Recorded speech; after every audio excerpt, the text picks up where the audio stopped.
Hi dears, നമ്മുടെ കട്ട്ലേറ്റിന് ആവശ്യമായ ingredients നമുക്കൊന്ന് പരിചയപ്പെട്ടാലോ.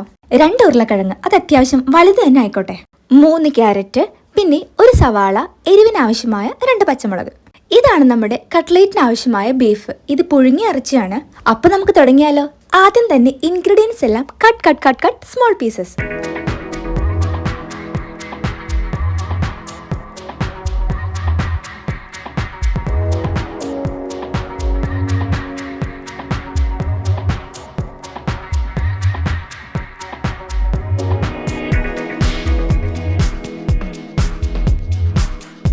നമ്മുടെ വെജിറ്റബിൾസ് എല്ലാം കട്ട് ചെയ്ത ശേഷം ഇനിയുള്ള നെക്സ്റ്റ് സ്റ്റെപ്പ് എന്ന് പറയുന്നത് ഇതൊന്ന് വേവിച്ചെടുക്കുക. അതിനായിട്ട് ഒരു ചെറിയ കുക്കറിൻ്റെ അകത്ത് നമ്മുടെ കട്ട് ചെയ്ത് വെച്ച എല്ലാ വെജിറ്റബിൾസും, പിന്നെ ബീഫ് ആഡ് ചെയ്യണമെങ്കിൽ ഇതിൻ്റെ കൂടെ ആഡ് ചെയ്യാം. ഓൾറെഡി വെന്ത ഇറച്ചിയാണ്, എന്നാലും ഇതിൻ്റെ കൂട്ടത്തിലിട്ട് ഒരു കുറച്ച് വെള്ളവും ഒരു നുള്ളു ഉപ്പും ചേർത്ത് ഒന്നുകൂടി വേവിച്ചെടുക്കാൻ പോണെയാണ്. ബീഫ് ആഡ് ചെയ്യണമെന്നില്ല, വെജിറ്റബിൾസ് മാത്രം വെന്താൽ മതി. എന്നാലും ആ ഒരു ബീഫിൻ്റെ ഫ്ലേവേഴ്സ് കൂടെ വെജിറ്റബിൾസ് കിട്ടുമല്ലോ എന്ന് കരുതിയിട്ടാണ് ഞാൻ അതുകൂടെ ആഡ് ചെയ്തത്. ഫ്ലെയിം ഓൺ ചെയ്ത് നമ്മൾ കുക്കർ അടുപ്പത്ത് വെച്ചിട്ടുണ്ട്. ഇനി റെസ്റ്റിംഗ് ടൈം.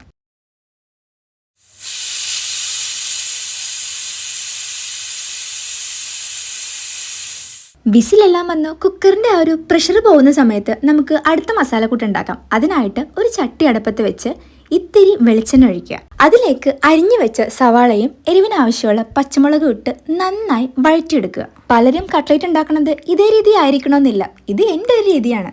സവാള വാടിക്കഴിയുമ്പോൾ ഇതിലേക്ക് ഒരു നുള്ളു മഞ്ഞൾപ്പൊടി, 1 ടീസ്പൂൺ മുളക് പൊടി, 1 ടീസ്പൂൺ ഗരം മസാല ഇവ ചേർത്ത് നന്നായി മൂപ്പിച്ചെടുക്കുക. ഇതിന്റെ കൂട്ടത്തിൽ ഇറച്ചി മസാലയും ചേർത്ത് ആ ഒരു പുഴുങ്ങിയ വെജിറ്റബിൾസും ഇറച്ചിയും കൂടെ ഇതിൻ്റെ അകത്ത് കൊട്ടിയിട്ട് കഴിഞ്ഞാൽ പിന്നെ ഇറച്ചിക്കറിയായി. പക്ഷെ നമ്മൾ ഉണ്ടാക്കാൻ പോകുന്ന കട്ട്ലേറ്റ് ആണ്. ആർക്കും മാറിപ്പോകരുത്. നമ്മൾ ഇതിൻ്റെ അകത്തേക്ക് ഒരു പിടി വേപ്പില കൂടി തൂകി നന്നായി മൂപ്പിച്ച് ആ ഒരു പുഴുങ്ങിയ വെജിറ്റബിൾസ് മാത്രം ഇതിൻ്റെ അകത്തേക്ക് കൊട്ടിയിട്ടു. ബീഫ് അതിൽ നിന്ന് എടുത്ത് മാറ്റിയ ശേഷമാണ് നമ്മൾ ആ വെജിറ്റബിൾസ് ഇതിൻ്റെ അകത്തേക്ക് കൊട്ടിയിട്ടത്.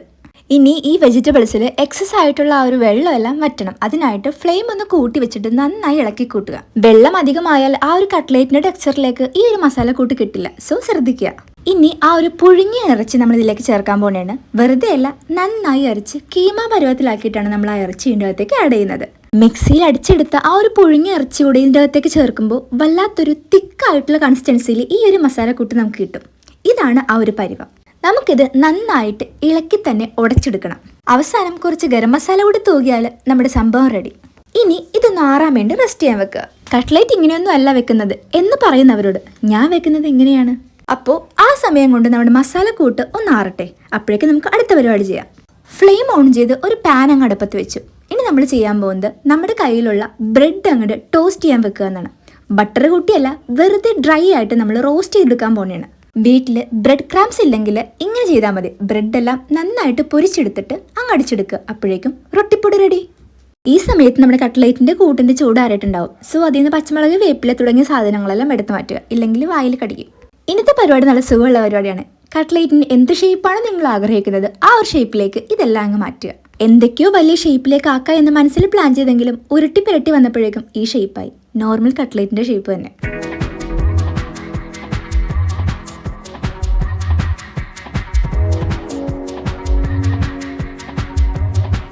ഉരുളക്കിഴങ്ങും ക്യാരറ്റും അത്രക്കങ്ങാട് ഉടക്കാതെയാണ് ഞാൻ കട്ട്ലേറ്റ് ഉണ്ടാക്കിയത്. കാരണം ഇടയ്ക്ക് ഇത്തിരി കടിക്കാൻ കിട്ടുന്നത് എനിക്ക് വലിയ ഇഷ്ടമുള്ള കാര്യമാണ്. ഇനി നമുക്ക് ഫ്ലെയിം ഓൺ ചെയ്ത് നമ്മുടെ നെക്സ്റ്റ് പരിപാടിയായ കട്ട്ലേറ്റ് ഫ്രൈ ചെയ്തെടുക്കാം. ചട്ടി ചൂടാവുന്ന ഗ്യാപ്പിൽ നമുക്ക് മുക്കിപ്പൊരിക്കാനുള്ള മുട്ട റെഡിയാക്കി എടുക്കാം. സോ ഒരു പാത്രം എടുക്കുക, മുട്ട പൊട്ടിച്ചിടുക. അതിലേക്ക് ഉപ്പ്, കുരുമുളക്, ഗരം മസാല ഇവയാണ് ചേർത്ത് മിക്സ് ചെയ്യുന്നത്. പക്ഷെ എൻ്റെ കയ്യിൽ കുരുമുളക് ഇല്ലാത്തതുകൊണ്ട് ഞാൻ ചുമ്മാ ഉപ്പും ഗരം മസാലയും മാത്രം ചേർത്ത് നന്നായിട്ട് അങ്ങോട്ട് ബീറ്റ് ചെയ്തു.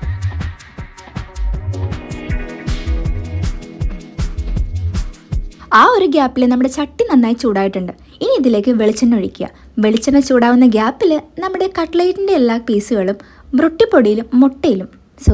മുട്ടയിലും റൊട്ടിപ്പൊടിയിലും മാറി മാറി മുക്കി അങ്ങ് വെക്കുക. ആദ്യത്തെ കട്ട്ലേറ്റിൻ്റെ പീസ് ഞാൻ മുട്ടയിൽ മുക്കി, പിന്നെ റൊട്ടിപ്പൊടിയിൽ മുക്കി, പിന്നെ മുട്ടയിൽ മുക്കി, പിന്നെ റൊട്ടിപ്പൊടിയിൽ മുക്കി, വെറുതെ വെറൈറ്റിക്ക്. പക്ഷേ നടപടി ആവില്ലെന്ന് കണ്ടപ്പോൾ ഞാൻ ബാക്കി പീസുകളെല്ലാം ചുമ്മാ മുട്ടയിലും റൊട്ടിപ്പൊടിയിലും മാത്രം മുക്കി അങ്ങ് പുരട്ടി വെച്ചു.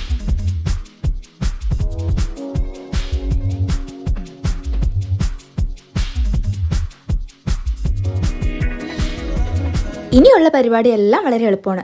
നമ്മൾ ആ മുട്ടയിലും റൊട്ടിപ്പൊടിയിലും മുക്കി വെച്ച കട്ട്ലേറ്റുകളെല്ലാം ചൂടായ എണ്ണയിലേക്ക് അങ്ങിട്ട് പൊരിച്ചെടുക്കുക. പൊരിച്ചെടുക്കുമ്പോൾ ശ്രദ്ധിക്കേണ്ടത് ഒരു ഗോൾഡൻ ബ്രൗണിഷ് നിറമാകുമ്പോൾ തന്നെ നമുക്കതങ്ങ് കോരാം. കാരണം നമ്മുടെ കട്ട്ലേറ്റിൻ്റെ ഉള്ളിലുള്ള സ്റ്റഫ് എല്ലാം നല്ല രീതിയിൽ കുക്ക്ഡാണ്.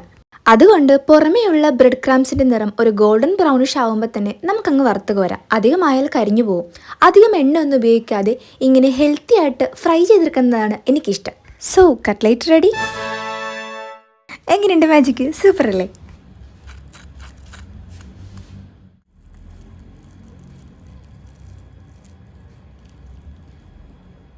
പുറമെ വളരെ ക്രിസ്പിയും അകമേ വളരെ സോഫ്റ്റുമായ ഒരു ഹെൽത്തി ബീഫ് കട്ട്ലേറ്റ് ആണ് ഇന്നത്തെ നമ്മുടെ സംഭവം. അപ്പോൾ ഉറപ്പായിട്ടും എല്ലാവരും വീട്ടിൽ ട്രൈ ചെയ്യണം. എന്നിട്ട് ഫീഡ്ബാക്ക് അറിയിക്കണം. മറ്റൊരു വീഡിയോയുമായി പിന്നെ കാണാം. ബൈ. സബ്സ്ക്രൈബ് ചെയ്യാൻ മറക്കല്ലേ.